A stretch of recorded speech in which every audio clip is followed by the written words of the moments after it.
of what we've just been through? I think, thank you very much. In my view, this is just the calm before the storm. It will fragment. The fragmentation of ODM, in my humble view, is inevitable. Why? Three factors. Now, you can hear the voice of Oparanya in the background. Honorable Oparanya is saying that, look, I have been Raila's supporter. I have been by his sidelines. I've been out there to advise him. I am the chief successor, and I ought to be recognized as that. What is he saying? In a nutshell, I do not recognize Oburu Odinga. I'm not going to accept his leadership of ODM. Right beside that, you have Honorable Babu Owino. What is he saying? I'm the kingpin. I ought to be recognized as a kingpin. And anybody else voicing differently should not be recognized as a kingpin. So that is a subterranean voice that is going on. And then we have these other people in Luo Nyanza who are saying that then I ought to be recognized. Let's not forget that there is a slew of these leaders who owe their leadership or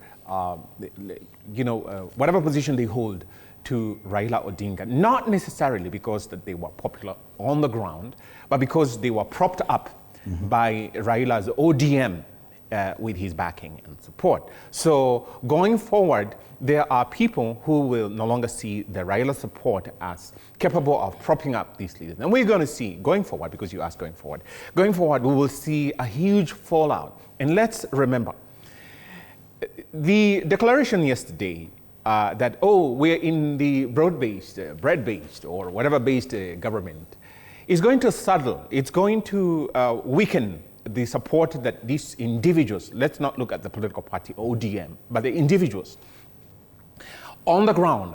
Because regardless of your political affiliation, you as a Kenyan, the average Kenyan person, is facing an economic, a social, difficult position, which ODM has not articulated. How they will disentangle themselves as we head towards 2027 from the burden of the Kenya Kwanza government being the orchestrator, or should I say the aiding and abetting agency of this hardship, because they have not come up with solution. You would imagine that the addition of ODM into UDA's political paradigm would enlarge or somehow make Kenya Kwanza government much more responsive to the needs of the Kenyan people, much more of, should I say, government that has policies that are people-oriented. The opposite seems to be the truth. So why do I say that? Because that now works to militate against these individual ODM members, trying to appeal to the Kenyan people going forward that, look, we as the ODM have done our very best to ameliorate your suffering, to make your living better on the ground. The Kenyan people will tell them, but look, hey, wait a minute, I didn't see a difference. What I saw was a worsening of my situation. So I think this is headed the Ford Kenya way. And I think the lessons from Ford Kenya never seem to have been learned with the ODM experience. And if you look at the body language of those who attended the meeting, of the hierarchy, the highest echelon of ODM, it tells you that there are these undercurrents. Each of them is bearing and probably projecting, but somehow hedging, protecting. They don't want to project that, look, I am not for this broad-based. I am not for it. And I want to preserve my political career. I want to preserve my future in the political paradigm.